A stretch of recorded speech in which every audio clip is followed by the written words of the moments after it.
కీర్తనల గ్రంథము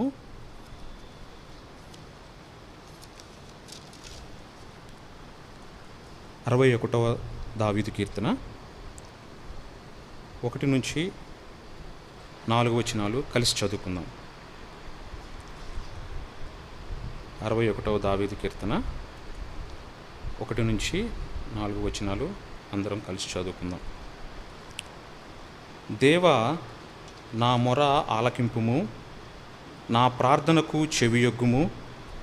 నా ప్రాణము తల్లడిల్లగా భూదిగంతముల నుండి నీకు మొరపెట్టుచున్నాను. నేను ఎక్కలేనంత ఎత్తైన కొండపైకి నన్ను ఎక్కించుము. నీవు నాకు ఆశ్రయముగా ఉంటివి, శత్రువుల ఎదుట బలమైన కోటగా నుంటివి. యుగయుగములు నేను నీ గుడారములో నివసించదను, నీ రెక్కల చాటున దాగుకొందును. ప్రార్థన చేసుకుందాం.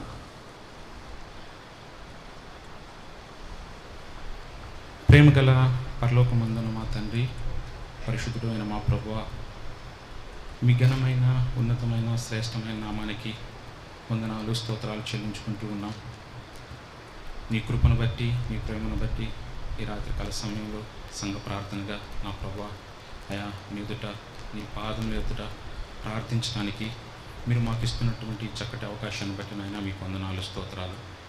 అననుకూల పరిస్థితులు ఉన్నప్పటికీ ప్రియ తండ్రి, మీరు మాకు ఇస్తున్న ఈ సదుపాయాన్ని బట్టి మిమ్మల్ని స్తుతింతూ మహిమపరుస్తూ ఉన్నాం. ప్రియ తండ్రి, చదవబడినటువంటి లేఖన భాగాలను మీ చేతిలో పెట్టుకుగా ఆయన మీరే విరిచి ఆశీర్వదించండి. అయా నిలబడుచున్న నీ దాసుడు, అయా ఈ మంచి రెనువాడు ప్రభా తండ్రి, నిలబట్టకు యోగుడును కాను, జ్ఞాపకం చేసుకున్నాము. అయా నీ ఊరుగా నాయన మీరు వాడుకుంటూ రండి తండ్రి. ప్రార్థనా భారంతో నా ప్రభా ప్రార్థించడానికి మాకు సహాయపడుతున్నామని మమ్మల్ని అందరినీ నీ దయగల చేతులకు అప్పగించుకుంటూ నీ సహాయాన్ని కోరుకుంటూ యేసుక్రీస్తు వారి శ్రేష్టమైన నామములో ప్రార్థించి అడిగి వేడుకొంచున్నాము తండ్రి. ఆమేన్.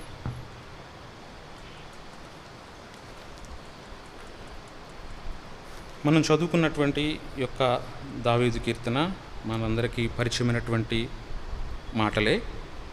అయితే ఈ యొక్క సాయంకాల సమయంలో ప్రార్థనకి దేవుడు మనల్ని సిద్ధపరచులాగున ఈ యొక్క మనం చదివినటువంటి ఈ 4 మాటల నుంచి దేవుడు జ్ఞాపకం చేస్తున్నటువంటి విషయాలు. దేవా, నా మొర ఆలకింపుము, నా ప్రార్థనకు చెవియొగ్గుము. భక్తుడైనటువంటి దావీదు ఈ యొక్క అధ్యాయం అంతా మనం జాగ్రత్తగా చూసినట్లయితే తనున్నటువంటి పరిస్థితులు ఎంత భయంకరంగా ఉంటా ఉన్నాయో, తను వెళ్తున్నటువంటి ఆ యొక్క ఉపద్రవాలు ఎంతో తను తల్లడింప చేసేవిగా ఉన్నట్లుగా ఈ వాక్యాన్ని బట్టి మనకి అర్థమవుతూ ఉన్నది. అయితే తనకు కలిగినటువంటి ప్రతి పరిస్థితిలోనూ తను వెళుతున్నటువంటి ఆ యొక్క మార్గాల్లో పూర్తిగా దేవుని పైన ఆధారపడినటువంటి వ్యక్తిగా మనం ఇక్కడ చూస్తూ ఉన్నాం. అందుకే ఈ యొక్క కీర్తనలో మనం చూసినట్లయితే దేవునికి మొరపెట్టేటువంటి అనుభవాన్ని కలిగి ఉన్నటువంటి దావీదు దేవుని సన్నిధిలో ప్రార్థిస్తూ ఉన్నాడు. ఆయన అంటూ ఉన్నాడు, దేవా, నా మొర ఆలకింపుము, నా ప్రార్థనకు నీవు చెవియొగ్గుము. దేవుని యొద్ద ఆ రీతిగా మనవి చేసుకుంటున్నటువంటి వ్యక్తిగా ఆయన ఉంటా ఉన్నాడు. ఈ యొక్క పరిస్థితులు, ఆ కింద చూసినటువంటి పరిస్థితులు మనం జాగ్రత్తగా గమనించినట్లయితే తను ఏ స్థితిలో ఉన్నాడో మనం పూర్తిగా చెప్పలేం. కానీ ఆ యొక్క పై అధ్యాయం బట్టి చూసినట్లయితే అతను సిరియా దేశంలో కానీ ఆ యొక్క ఎదోమియల్ దేశంలో కానీ ఉండి ఆ యొక్క తన కుమారుడైనటువంటి అబ్షాలోము తన్నే ఆ యొక్క రాజ్యాన్ని చేజించుకొని తన నుంచి దావీదు వెళ్ళిపోతున్నప్పుడు ఆ యొక్క పరిస్థితుల్లో బహుశా ఈ యొక్క కీర్తనను తన రాసి ఉంటారని బైబిల్ పండితులు చెప్తా ఉన్నారు. అయితే అటువంటి పరిస్థితుల్లో తనకి ఎంత నిరాశ, ఎంత ఆశ లేనటువంటి, హోప్ లేనటువంటి పరిస్థితుల్లో దేవుని మీద ఆధారపడుతూ దేవునికి ప్రార్థిస్తూ ఉంటా ఉన్నాడు. అందును బట్టే తన హృదయంలో ఉన్నటువంటి బాధ అంతటిని దేవునికి చెప్పుకుంటా ఉన్నాడు. అయ్యా, నేను నీకే మొరపెడతా ఉంటా ఉన్నాను, నేను నీకే ప్రార్థన చేస్తూ ఉన్నాను, నీవు మాత్రమే నా ప్రార్థన ఆలకించగలవు, నా మొర నువ్వు అంగీకరించగలవని దేవుని సన్నిధిలో మొరపెడతా ఉంటా ఉన్నాడు. ఆ యొక్క 2వ వచనంలో మనం చూసినట్లయితే నా ప్రాణము తల్లడిల్లగా భూ దిగంతముల నుండి నీకు మొరపెట్టుచున్నాను. ఆ యొక్క తల్లడిల్లినటువంటి పరిస్థితులు మనం చూసినట్లయితే చాలా వరకు మనం ఆ యొక్క తల్లడిల్లినటువంటి పరిస్థితుల్లో ఎంత నిరాశలోకి వెళ్ళిపోతామంటే, మనం చాలా వరకు చెప్పుకుంటాం ఎంతో పరిస్థితులు ఎదురైనాయి, అటువంటి పరిస్థితుల్లో నేను ఉన్నానని ఎవరికన్నా మనం చెప్పుకునేటప్పుడు చాలా దయనీయమైనటువంటి స్థితిలో మనం చెప్తూ ఉంటాం. అందుకే భక్తుడు ఇక్కడ తన ప్రాణము తల్లడిల్లేటువంటి పరిస్థితి ఉంటా ఉన్నది. నిరాశకు గురై దేవుని సహాయాన్ని కోరుకుంటున్నటువంటి వ్యక్తిగా మనం అతన్ని చూస్తాము. విచారం, మనిషికి విచారం ఎదురైనప్పుడు సమస్తము కోల్పోయిన వ్యక్తిగా మనం మానవ జీవితంలో మనం ఉంటాం. ఇంకా ఎటువంటి ఆలోచన అనేది మనకి రాదు, నిరీక్షణ అనేది పూర్తిగా మనకి ఉండదనమాట. ఇంకా ఏమీ చేయలేను, నేను ఎందుకు జీవించడం అనేటువంటి నిస్పృహలోకి మానవుడు వెళ్ళేటువంటి పరిస్థితుల గుండా భక్తుడైనటువంటి దావీదు కూడా వెళ్తున్నట్లుగా మనం ఇక్కడ చూడవచ్చు. అదే ఈ యొక్క ఆ మొదటి 4 వచనాల్లో మనం చూసినట్లయితే దేవునికి మొరపెడుతున్నటువంటి తీరు మన యొక్క వ్యక్తిగత జీవితంలో మనం జాగ్రత్తగా చూసినట్లయితే మనం కూడా అనేక పరిస్థితుల గుండా మనం వెళ్ళేవారుగా ఉంటాం. అనేక ఇబ్బందులు కానివ్వండి, అవి ఎంతో తల్లడిల్లేటువంటి పరిస్థితులు కానివ్వండి, ఎవరితో కూడా చెప్పుకోలేనటువంటి పరిస్థితులు కానీ మన జీవితంలో మనం అనుభవిస్తూ ఉంటాం.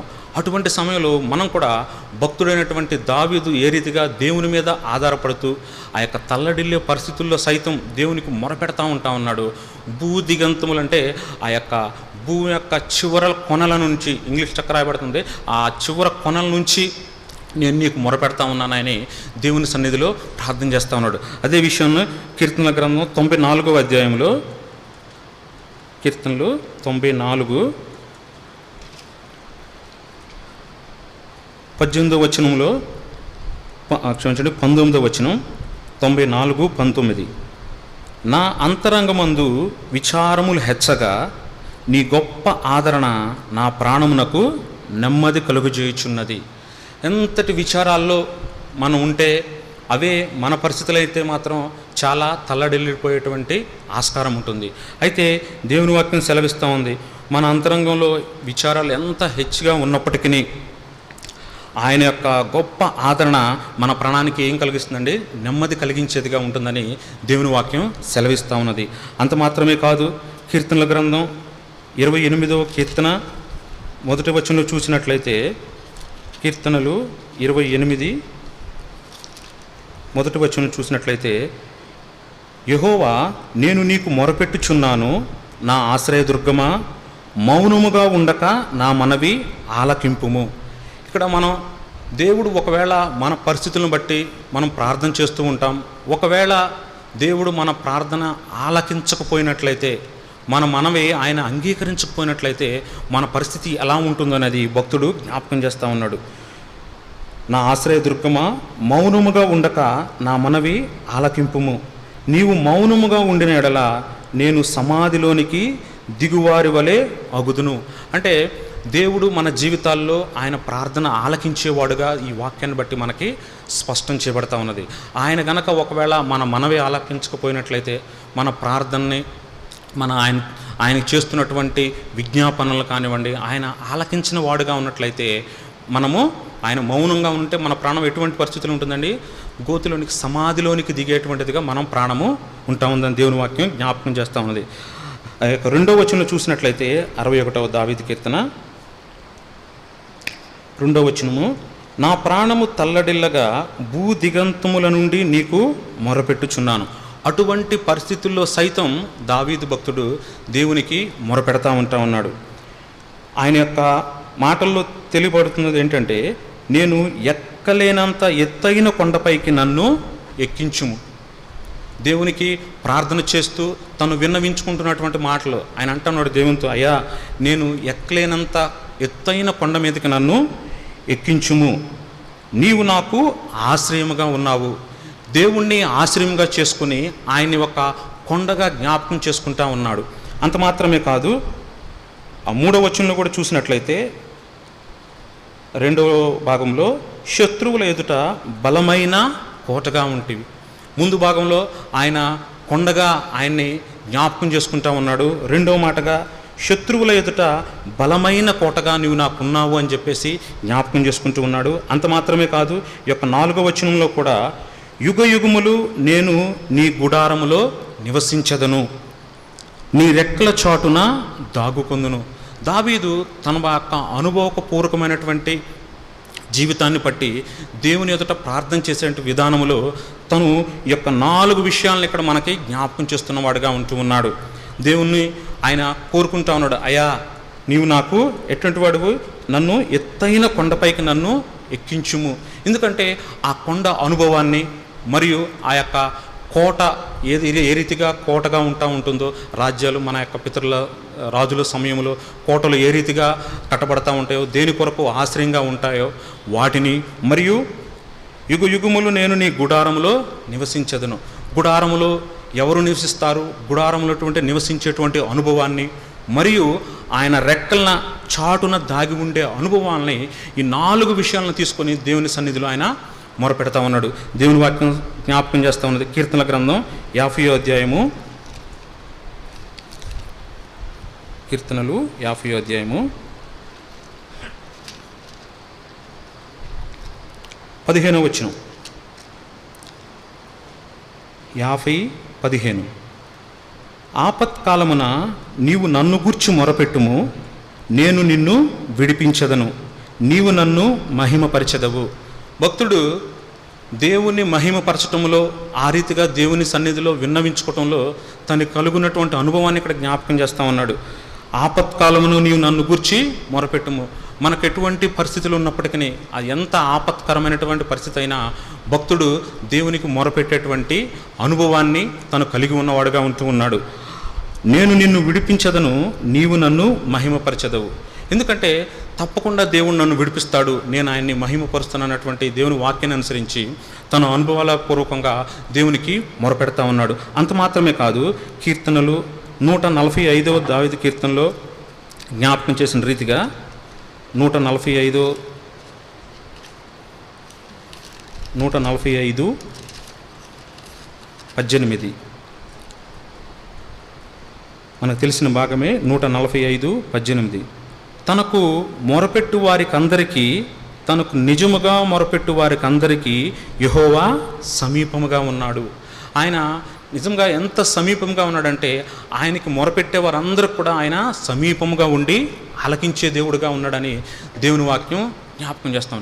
ఇవన్నీ కూడా దావీదుకి బలాన్ని చేకూరుస్తున్నవిగా ఉంటా ఉన్నాయి. ఇవన్నీ కూడా తన జీవితంలో ఎదురైనటువంటి సమస్యల నుంచి తను ఏ రీతిగా విడిపింపబడుతూ వచ్చేవాడు, తను దేవుణ్ణి ఆశ్రయించిన ప్రతిసారి ఏ రీతిగా తప్పించబడుతూ వచ్చాడో, ఈ విషయాలన్నీ కూడా దేవుని వాక్యం మనకి జ్ఞాపకం చేయబడుతూ ఉన్నాయి. అదే విషయాన్ని యోబు భక్తుడు జ్ఞాపకం చేస్తూ ఉన్నాడు. చూడండి, 22వ అధ్యాయము. యోబు భక్తుడు ఎందుకు దావీదు అంతగా దేవుణ్ణి మొరపెట్టే అనుభవంలో ఆయన అంత ఇష్టాన్ని చూపుతూ ఉన్నాడంటే, దేవుని వాక్యం జ్ఞాపకం చేస్తున్నటువంటి మాట ఏంటంటే, యోబు గ్రంథము 22వ అధ్యాయము 21వ వచనం. ఆయనతో సహవాసము చేసిన ఎడల నీకు సమాధానము కలుగును, అలాగున నీకు మేలు కలుగును. భక్తుడు ఇక్కడ మనం సహవాసము అనేటువంటి మాటకి ప్రార్థన అని మనం పెట్టుకున్నాం అనుకోండి, ఆయనకి ప్రార్థన చేసిన ఎడల నీకేం కలిగిద్దండి? సమాధానం కలిగిద్ది. నీకు నీ హృదయంలో, నీ యొక్క జీవితంలో కలిగే పరిస్థితులన్నింటిలో, ఎందుకంటే సహవాసం కలిగి ఉండట ద్వారానే మనం దేవునికి ప్రార్థించగలుగుతాము. భక్తుడు కూడా అదే అనుభవాన్ని ఆయన కలిగి ఉన్నాడు. దేవునితో తనకున్నటువంటి సహవాసాన్ని బట్టి దేవునికి మొరపెట్టేవాడుగా, దేవుని నుంచి నెమ్మది పొందేవాడుగా. అంత మాత్రమే కాదు కానీ, అలాగున నీకు మేలు, దేవుని నుంచి ఆశీర్వాదాలు, మేలులు పొందుకునేటువంటి అనుభవాన్ని భక్తుడు మనకి ఎక్కడ జ్ఞాపకం చేస్తూ ఉన్నాడు. అంత మాత్రమే కాదు, ఆ మొరపెట్టినటువంటి దేవుడు ఎటువంటి వాడో ఆ విషయాన్ని కూడా యోబు గ్రంథము 38వ అధ్యాయము 41వ వచనంలో, యోబు గ్రంథము 38:41 తిండి లేక తిరుగులాడుచు కాకి పిల్లలు దేవునికి మొరపెట్టినప్పుడు కాకికి ఆహారము సిద్ధపరచువాడెవడు? దేవుడు వేస్తున్నటువంటి ప్రశ్న. తిండి లేక తిరుగులాడుచు కాకి పిల్లలు దేవునికి మొరపెట్టినప్పుడు, మనం ఎన్నో కాకులు చూస్తూ ఉంటాం, అవి కావు కావు అంటూ ఆహారం కొరకు తిరుగులాడుతూ ఉంటాయి. వాటన్నిటికీ ఆహారాన్ని సిద్ధపరిచి అవి మొరపెట్టినప్పుడు ఆహారాన్ని సిద్ధపరిచేది ఎవరు అని చెప్పేసి దేవుడు వేస్తున్నటువంటి ప్రశ్నే. ఆ రీతిగా ఈ యొక్క మాటల ద్వారా భక్తుడు ఆదరణ పొంది దేవుని యొక్క సన్నిధిలో తను వెళ్తున్నటువంటి తల్లడెళ్ళేటువంటి పరిస్థితుల్లో గుండా దేవునికి ప్రార్థిస్తూ దేవునికి మొరపెడతా ఉన్నాడు. అంత మాత్రమే కాదు, ఆ యొక్క 5వ వచనంలో మనం చూసినట్లయితే తను చేసిన ప్రార్థన దేవుడు విన్నాడు అన్న నిశ్చయతతో తను దేవునికి బలులు అర్పిస్తూ ఉంటా ఉన్నాడు. ఆ అనుభవాలను మనం చూసినట్లయితే 61వ దావీదు కీర్తన ఆ యొక్క తన జీవితంలో దేవునికి మొరపెట్టుటలో తను కలిగిన అనుభవాలని క్లుప్తంగా మనం చూసినట్లయితే ఆ యొక్క 2, 3, 4 వచనాలు మనం జ్ఞాపకం చేసుకున్నటువంటి మాట, నేను ఎక్కలేనంత 2వ వచనము 2వ లైను, నేను ఎక్కలేనంత ఎత్తైన కొండపైకి నన్ను ఎక్కించుము. అంటే భక్తుడు కొండ అంటే ఇక్కడ దేవుణ్ణి కొండగా రాక్గా చూపిస్తూ ఉన్నాడు. అంటే ఆ కొండ ద్వారా ఎటువంటి మేలులు పొందుకుంటారో, ఎటువంటి ఆ యొక్క దేవుని మీద ఆధారపడి ఎంత ధైర్యంగా ఉంటారనేది భక్తుడు చదివిస్తున్నటువంటి మాటలు. నిర్గమాకాండము 24వ అధ్యాయము, నిర్గమాకాండము 24వ అధ్యాయము, భక్తుడైనటువంటి మోషే ఏ రీతిగా 24వ అధ్యాయము 15 నుంచి 17 వచనాలు. నిర్గమాకాండము 24, 15 నుంచి 17 వచనాలు. మోషే కొండ మీదకి ఎక్కినప్పుడు ఆ మేఘము కొండను కమ్మెను.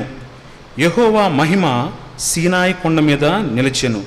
మేఘము 6 దినములు దాన్ని కమ్ముకొనెను.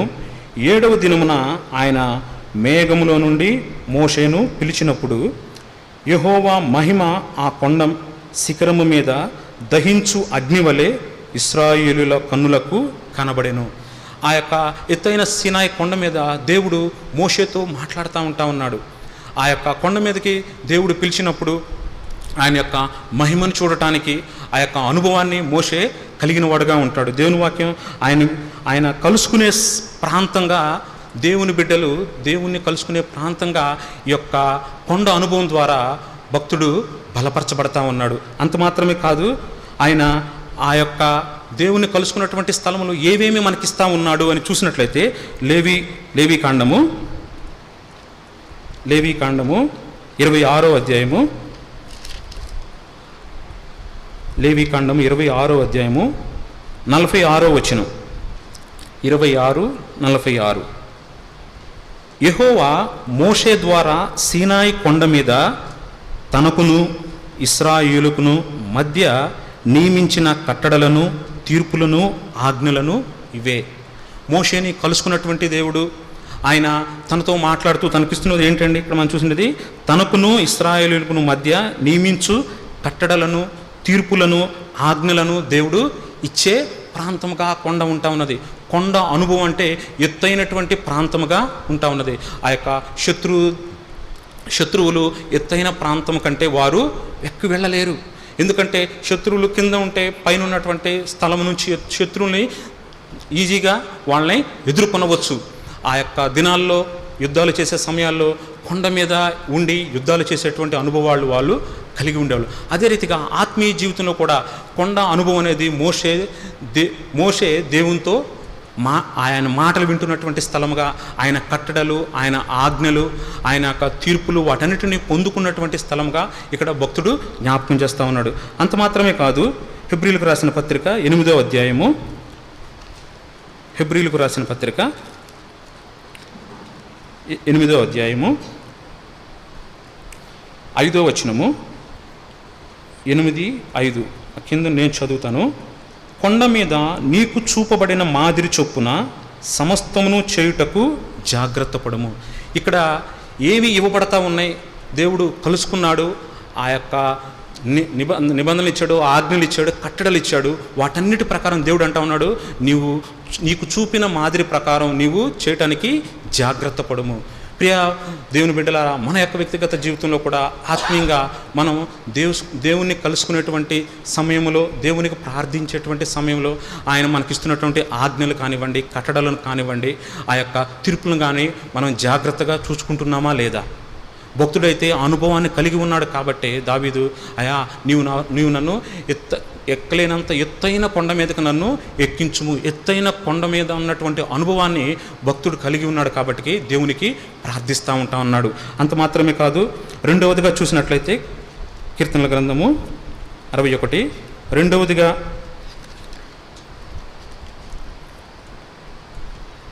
ఆ యొక్క 3వ వచనములో, నీవు నాకు ఆశ్రయముగా ఉంటివి, శత్రువుల ఎదుట బలమైన కోటగా ఉంటివి. ఇక్కడ జ్ఞాపకం చేసుకుంటున్నటువంటి మాట, ఆయన్ని ఒక బలమైన కోటగా భక్తుడు తన జీవితంలో జ్ఞాపకం చేసుకుంటా ఉన్నాడు.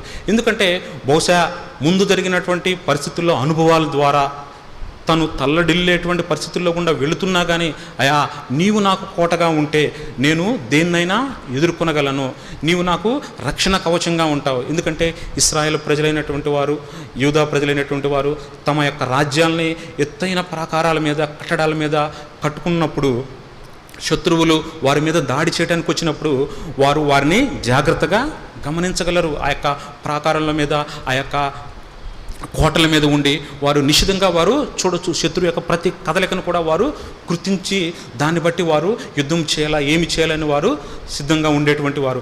అదే అనుభవాన్ని ఆత్మీయ జీవితంలో కూడా భక్తుడు, అయా నీవు నాకు కోటగా ఉంటే నేను దేన్నైనా జయించగలనని చెప్పేసి జ్ఞాపకం చేసుకుంటూ ఉన్నాడు. సమూయేలు 2వ గ్రంథము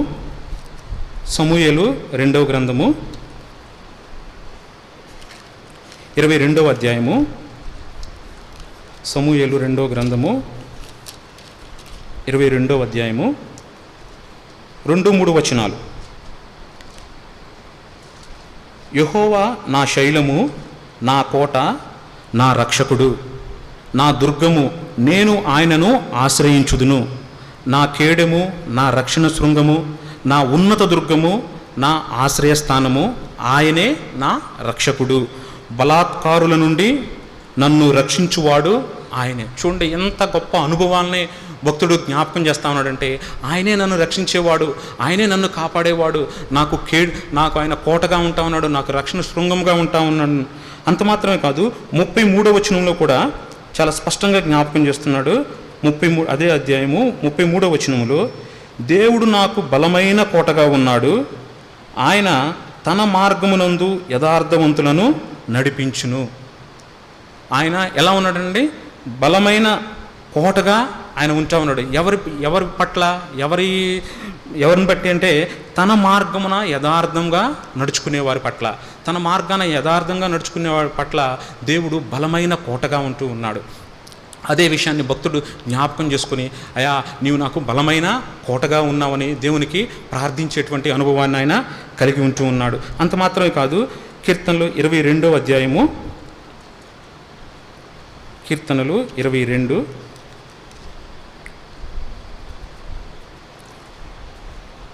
క్షమించండి 59వ అధ్యాయము, కీర్తనలు 59, 16వ వచనం. కీర్తనలు 59, 16. నీవు నాకు ఎత్తైన కోటగా ఉన్నావు, ఆపద్దినమున నాకు ఆశ్రయముగా ఉన్నావు. నీ బలమును గూర్చి నేను కీర్తించదను, ఉదయమున నీ కృపను గూర్చి ఉత్సాహగానము చేసేదను. ఇక్కడ కూడా భక్తుడు శ్రేష్టమైనటువంటి అనుభవం, నీవు నాకు ఎత్తైన కోటగా ఉన్నావయ్యా, ఆపద్దినమందు నీవు నాకు ఆశ్రయంగా ఉంటావు. అది ఎప్పుడు ఆపదొచ్చినా, ఎటువంటి పరిస్థితిలో ఉన్నా నీవు నన్ను ఆదుకునే దేవుడుగా ఉంటావని చెప్పేసి దేవునికి మొరపెట్టేటువంటి అనుభవాన్ని కలిగి ఉంటూ ఉన్నాడు. అంత మాత్రం కాదు, ఎస్తేరు గ్రంథం 9వ అధ్యాయము, ఎస్తేరు గ్రంథము 9వ అధ్యాయము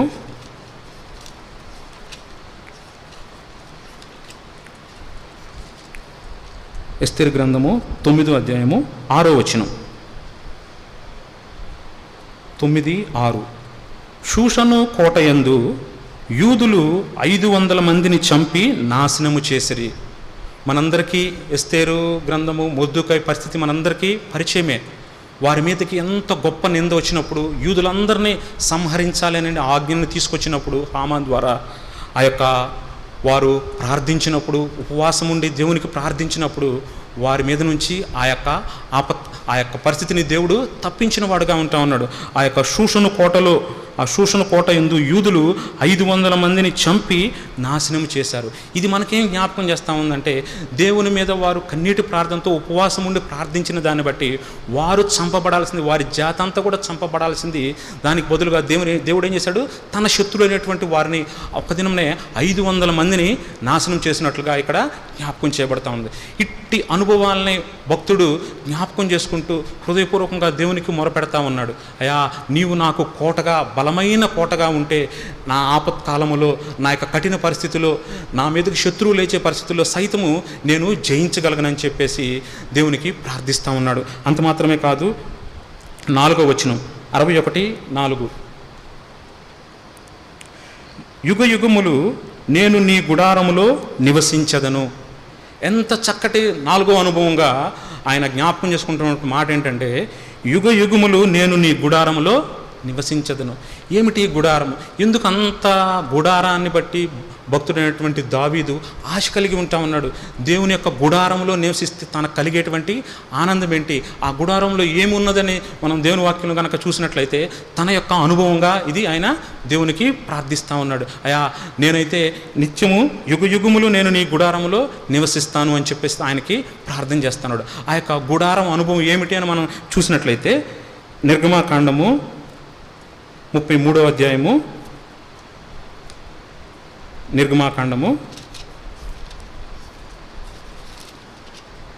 33వ అధ్యాయము 8-9 వచనాలు. నిర్గమాకాండము 33వ అధ్యాయము 8-9. మోషే ఆ గుడారమునకు వెళ్ళినప్పుడు ప్రజలందరూ లేచి ప్రతివాడు తన గుడారపు ద్వారమందు నిలిచి అతడు ఆ గుడారములోనికి పోవు వరకు అతని వెనక తట్టు నిదానించి చూచుచుండెను. మోషే ఆ గుడారంలోనికి పోయినప్పుడు మేఘస్తంభము దిగి ఆ గుడారపు ద్వారముందు నిలువగా యెహోవా మోషేతో మాటలాడుచుండెను. ఇక్కడ కూడా దేవుడు మోషేతో మాట్లాడేటువంటి అనుభవాన్ని జ్ఞాపకం చేస్తూ ఉన్నది. దేవుడు తన ఆజ్ఞ ప్రకారం, తను ఇచ్చినటువంటి మాదిరి ప్రకారం ఆ యొక్క మోషే ఆ గుడారాన్ని నిర్మించి ఇచ్చేసినప్పుడు ఆ యొక్క గుడార ద్వారములో ఆయన వెళ్తున్నప్పుడు ప్రజలందరూ కూడా వారి యొక్క ద్వారాల దగ్గర నిలబడి ఆయన వెనక చూస్తూ ఉండాలి. ఆ మేఘం ద్వారా దేవుడు ఆ యొక్క ప్రవేశం దగ్గర మోషేతో మాట్లాడేటువంటి వాడుగా ఉంటాడు. అంటే దేవుని ఇంటిని గూర్చినటువంటి ఆసక్తి భక్తుడైన దావీదుకి ఎంత కలిగి ఉంటా ఉన్నదో, అందుకే యుగ యుగములో నేను నీ యొక్క గుడారంలో నివసిస్తాను. దేవుని ఇంట్లో దొరికేటువంటి సమృద్ధి, దేవుని ఇంట్లో ఉండేటువంటి భద్రత, కాపుదల ఆ యొక్క తను ఎరిగినవాడుగా ఉంటున్నాడు. కాబట్టి దేవునికి ప్రార్థన చేస్తున్నాడు, అయ్యా యుగ యుగములు నేను నీ గుడారంలో నివసించాలని కోరుకుంటూ ఉన్నానని. అంత మాత్రమే కాదు, కీర్తనల గ్రంథము 27వ అధ్యాయము, కీర్తనల గ్రంథము 27, కీర్తనల గ్రంథము 27వ అధ్యాయము 6వ వచనం, 27:6 ఇప్పుడు నన్ను చుట్టుకొని ఉన్న నా శత్రువుల కంటే ఎత్తుగా నా తల ఎత్తబడును. ఆయన గుడారములో నేను ఉత్సాహధ్వని చేయుచు బలులు అర్పించదను. నేను పాడెదను, యెహోవాను గూర్చి స్తుతిగానము చేసేదను. ఆయన భక్తుడు జ్ఞాపకం చేసుకుంటున్నటువంటి మాట ఏంటంటే, శత్రువులు తను చుట్టుకొని ఎంత తనకంటే ఎత్తుగా ఇది ఉన్నప్పటికీ ఆయన అంటా ఉన్నాడు, ఆయన గుడారంలో నేను ఉత్సాహధ్వని చేయుచు బలులు అర్పించదను. తన ప్రార్థనా జీవితాన్ని బట్టి దేవుని ఇంటిలో ప్రార్థించినప్పుడు, దేవుని ఇంటిలో బలి అర్పించటం అనేది ప్రార్థన జ్ఞాపకం చేస్తూ ఉంటా ఉన్నది. అర్పించినప్పుడు దేవుడు తన పరిస్థితులన్నిటి నుంచి కూడా విడిపించేవాడుగా ఉంటూ ఉన్నాడని భక్తుడు జ్ఞాపకం చేసుకుంటూ ఉన్నాడు. అందుకే దేవుని ఇంటిని అంతగా ప్రేమించినటువంటి దావీదు ఈ యొక్క 91వ అధ్యాయంలో కూడా చాలా స్పష్టంగా మాటలు జ్ఞాపకం చేయబడతా ఉంటాయి. కీర్తనలు 91,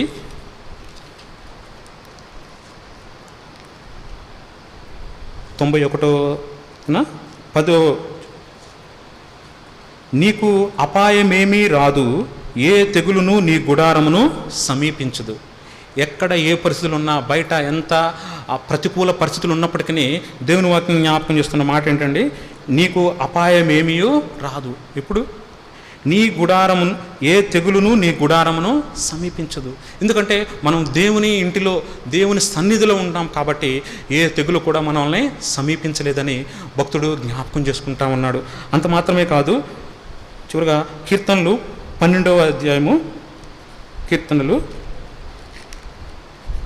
క్షమించండి 132, కీర్తనలు 132 5వ వచనం. భక్తునికి దేవుని ఇంటి మీద ఉన్నటువంటి ఆసక్తి తను ఎంతగా భక్షిస్తూ ఉందని వాక్యంలో జ్ఞాపకం చేసినప్పుడు ఈ యొక్క 5వ వచనంలో ఆయన సెలవిస్తూ ఉన్నాడు. ఎట్లనగా యెహోవాకు నేను ఒక స్థలము చూచు వరకు, యాకోబు యొక్క బలిష్ఠునికి ఒక నివాస స్థలము నేను చూచు వరకు నా వాసస్థానమైన గుడారంలో నేను ప్రవేశింపను. నేను పరుండు మంచం మీదకెక్కను, నా కన్నులకు నిద్ర రానియను, నా కనురెప్పలకు కునికిపాటు రానియనను.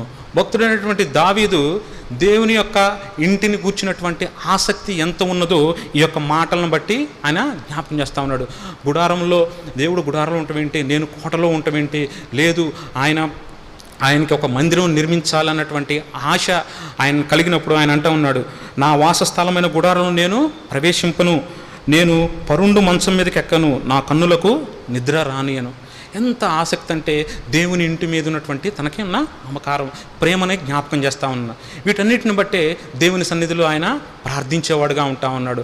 ఈ యొక్క అనుభవాలను కలిగి ఉన్నాడు కాబట్టే దేవునికి తల్లడిల్లే పరిస్థితుల్లో సైతం మొరపెడుతూ ఈ విజ్ఞాపనలు దేవుని సన్నిధిలో ఆయన చేస్తూ ఉంటా ఉన్నాడు. చివరిగా ఆ యొక్క 61వ కీర్తన 4వ అనుభవాన్ని మనం చూసినట్లయితే 4వ వచనము, 61వ కీర్తన 4వ వచనము, నీ రెక్కల చాటున దాగుకొందును. 4వ అనుభవంగా ఆయన రెక్కల చాటున ఆయన దాగుకునేటువంటి అనుభవాన్ని జ్ఞాపకం చేస్తూ ఉన్నాడు. ఎందుకంటే దేవుని వాక్యం ఇక్కడ రెక్కలుగా ఇక్కడ జ్ఞాపకం చేయబడతా ఉన్నాయి. ఆయన ఏ రీతిగా మనల్ని ప్రొటెక్ట్ చేసే దేవుడుగా ఉంటాడు, ఏ రీతిగా మనకి నేర్పించేవాడుగా ఉంటాడు, ఏ రీతిగా మనల్ని కాపాడేవాడుగా ఉంటాడు అనేది ఆ యొక్క రెక్కల చాటున దాగుకుందునంటే ఆ రెక్కల గురించినటువంటి అనుభవం, ఆ రెక్కల ద్వారా తను పొందుకున్న భద్రత తనకు తెలుసు కాబట్టే దేవుని సన్నిధిలో ఆయన ప్రార్థిస్తూ ఉన్నాడు. ఆ యొక్క రెక్కల గురించి ఏం జ్ఞాపకం చేయబడతా ఉందంటే ద్వితీయోపదేశకాండము 32వ అధ్యాయము, ద్వితీయోపదేశకాండము 32వ అధ్యాయము 11వ వచనం, 32:11. పక్షిరాజు తన గూడు రేపి తన పిల్లల పైన అల్లాడుచు రెక్కలు చాపుకొని వాటిని పట్టుకొని తన రెక్కల మీద వాటిని మోయునట్లు యెహోవా వానిని నడిపించెను. చూసారండి, ఎంత రెక్కలు చాపి వారిని మోసే, మనం ఏ రీతిగా కోడిని కానీ మనం చూస్తూ ఉన్నట్లయితే ఎంత పిల్లల్ని ప్రొటెక్ట్ చేసుకుంటూ ఉంటుందో. ఏదన్నా ఆపద వచ్చిందంటే వెంటనే రెక్కలు చాపి టపటప రెక్కల్ని ఆ సిగ్నల్స్ పిల్లలకి ఇచ్చినప్పుడు వెంటనే వచ్చి ఆ రెక్కల క్రింద దాగుతూ ఆ యొక్క అపాయం నుంచి ఎలాగూ బయటపడతా ఉంటాయో దేవుడు కూడా తన పిల్లలైనటువంటి వారికి వచ్చేటువంటి కష్టాల నుంచి, శ్రమల నుంచి, ఆపదల నుంచి ఆయన తప్పించేవాడుగా, భద్రపరిచే దేవుడుగా ఉంటా ఉన్నాడు. తన రెక్కల మీద ఆయన వారిని ఎక్కించుకుని రెక్కలు చాపుకొని వాటిని పట్టుకొని తన రెక్కల మీద వాటిని మోయునట్లు యెహోవా వారిని నడిపించును. ఈ రీతిగా నడిపించే దేవుడు దావీదుకు మాత్రమే కాదు, నీకు నాకు కూడా ఆయన దేవుడుగా ఉంటా ఉన్నాడు. నీ పరిస్థితి, నా పరిస్థితి కూడా దావీదు పరిస్థితి లాంటివే అయినప్పటికీ, ఎలాగున్నప్పటికీ ఆయన రెక్కల మీద మోసేటువంటి దేవుడుగా ఉంచి ఉన్నాడు. అంత మాత్రమే కాదు, యెషయా గ్రంథము 40వ వచనము, యెషయా గ్రంథము 40వ అధ్యాయము 40వ అధ్యాయము 31వ వచనం, 40వ అధ్యాయము 31వ వచనం. యెహోవా కొరకు ఎదురు చూచువారు నూతన బలము పొందుదురు, వారు పక్షిరాజు వలె రెక్కలు చాపి పైకి ఎగురుదురు, అలయక పరుగెత్తుదురు, సొమ్మసిల్లక నడిచిపోదురు. చూడండి, దేవుని వాక్యం జ్ఞాపకం చేస్తున్నమాట. యెహోవా కొరకు ఎదురు చూచువారు, లేకపోతే ఆ యొక్క మాటలో మనం యెహోవాకు ప్రార్థన చేయువారు అని మనం పెట్టుకున్నట్లయితే అనుభవం ఏమంటా ఉన్నది, ఒకరికి ఎదురు చూచువారు నూతన బలము పొందురు. దినదినము ఆయన దగ్గర నుంచి జవాబులు పొందుకుంటా, ఆయన నుంచి కాపాడబడతా, ఆయన నుంచి ప్రొటెక్ట్ చేయబడతా మన అనుభవాలుగా తీసుకున్నప్పుడు ఆయన రెక్కలు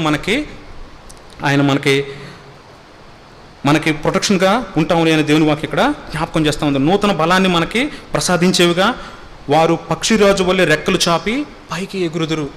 ఆ పక్షిరాజులాగా రెక్కలు చాపి పైకి ఎగిరే అనుభవం అంటే స్వతంత్రంగా అవి ఏ రీతిగా బిడ్డలు నేర్చుకున్న తర్వాత అవి ఎగిరేవిగా ఉంటా ఉన్నాయో మనం కూడా దేవుని కొరకు ప్రయాసపడేదానికై, దేవుని సేవ కొరకై, దేవుని యొక్క సువార్తను ప్రకటించేదానికై బలాన్ని పూలుకొని ఆ రీతిగా మనం వెళ్ళేవారుగా ఉంటామని దేవుని వాక్యం ఇక్కడ జ్ఞాపకం చేయబడతా ఉంది. అంత మాత్రమే కాదు, చివరిగా మలాకీ గ్రంథము